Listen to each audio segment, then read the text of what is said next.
हो जाते हैं, जीवन सहज हो जाता है। मौन केवल ध्यान का साधन नहीं है, ये जीवन का तरीका है। जब तुम इसे अपनाते हो तब हर कदम में स्थिरता आती है, हर शब्द में प्रभाव आता है, हर क्रिया में गहराई आती है। ये जीवन का सबसे बड़ा रहस्य है और यही कारण है कि जो व्यक्ति मौन को अपनाता है वो अनमोल बन जाता है। मौन तुम्हें यह दिखाता है कि जीवन में असली शक्ति दूसरों को नियंत्रित करने में नहीं बल्कि स्वयं को नियंत्रित करने में है। जितना शांत तुम भीतर रहोगे उतना ही स्पष्ट तुम्हारा दृष्टिकोण होगा, जितना स्पष्ट दृष्टिकोण उतना सही निर्णय, जितना सही निर्णय उतना जीवन में सफलता, संतुलन और आनंद। तुम देखोगे कि मौन केवल बैठने या ध्यान लगाने की क्रिया नहीं है, यह जीवन का व्यवहार है। तुम्हारा बोलना, सुनना, देखना, समझना सभी मौन से प्रभावित होते हैं। हर क्रिया में गहराई और अर्थ आता है, यही असली अनमोलता है।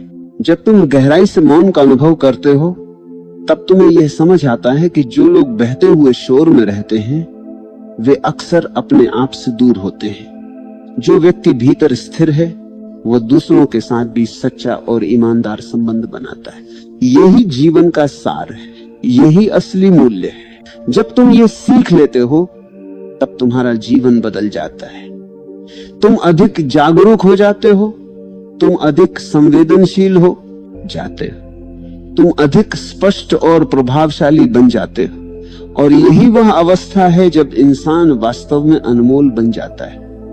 अनमोल होना कोई दिखावा नहीं, कोई बाहरी स्थिति नहीं है, यह केवल भीतर से उत्पन्न होने वाला अनुभव है।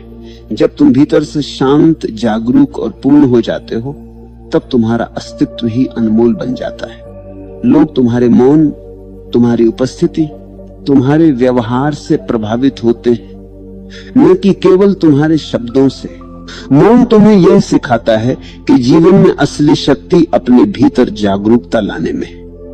बाहरी दुनिया में शक्ति केवल क्षणिक होती है। सत्ता, पद, पैसा ये सब केवल समय के साथ बदलते हैं, लेकिन जो शक्ति तुम भीतर प्राप्त करते हो वह स्थायी है।